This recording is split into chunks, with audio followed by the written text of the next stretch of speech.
நம்ம எல்லாருடைய வீடுகள்லயும் திருக்குர்ஆனுடைய மொழிபெயர்ப்பு இருக்குது. ஆனா நபிமொழி தொகுப்பு ஹதீசுகள் புத்தகங்கள் இருக்குதா அப்படின்னு பார்த்தா பெரும்பாலும் இருக்காது. ஏன் அப்படின்னு கேட்டா அதனுடைய தொகுப்புகள் அவ்வளவு அதிகமாக இருக்கிறது, அதனுடைய எண்ணிக்கை அவ்வளவு பெருசா இருக்குது. இப்ப நம்முடைய அந்த பிரச்சனையை தீர்க்கிற விதமாக அவற்றையெல்லாம் சுருக்கி ஒரு சுருக்கப்பட்ட வடிவத்துல ஒரு நூல் ஒன்று வெளியாகி இருக்கிறது. அந்த நூலுடைய பேர் தான் மஆலிமு சுன்னத்தின் நபவியா. இது ஏற்கனவே வெளியாகி இருக்கிற முதல் பாகம். இதனுடைய இரண்டாம் பாகம் தற்பொழுது வெளியாக இருக்கிறது. இந்த நூல் நம்ம எல்லாருடைய வீடுகளிலையும் இருக்க வேண்டிய ஒரு ஹதீஸ் தொகுப்பு நூல்.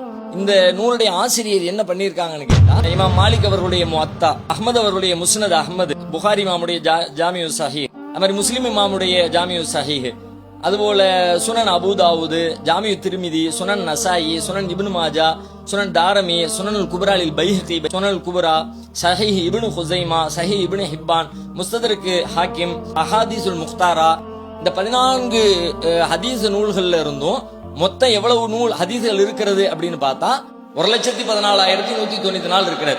ஆனா இப்ப இந்த தொகுப்பு நமக்கு என்ன வேலை செஞ்சிருக்கு அப்படின்னு கேட்டா, இதை எல்லாத்தையும் ஆய்வு செஞ்சு இதுல மீண்டும் மீண்டும் வரக்கூடியதை எல்லாம் கழிச்சிட்டு 3,921 அப்படிங்கிற எண்ணிக்கைக்குள்ள சுருக்கி இருக்கிறாங்க. அதாவது 4,000க்குள்ள வந்துருச்சு. 1,14,000 எங்க இருக்கிறது, 4,000 என்கிற எண் எங்க இருக்கிறது, ஒரு மலைக்கும் மடுவுக்கும் உண்டான வித்தியாசம் என்கிற அளவிற்கு ஒரு பெரிய வேறுபாட்டை நம்ம இதுல பார்க்க முடிகிறது. எனவே இது ஹதீஸ்களை ஆய்வு செய்ய விரும்புறவங்களுக்கு குர்ஆன் என்ற தலைப்புக்குள்ள என்னென்ன ஹதீஸ்கள் இருக்குதோ அது எல்லாம் இதுக்குள்ள இருக்கும்.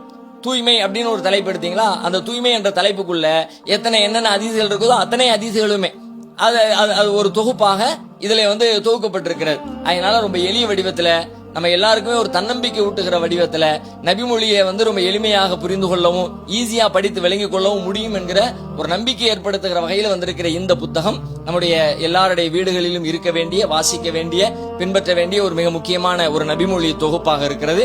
அனைவரும் வாங்கி பயனடையுமாறு கேட்டுக்கொள்கிறோம்.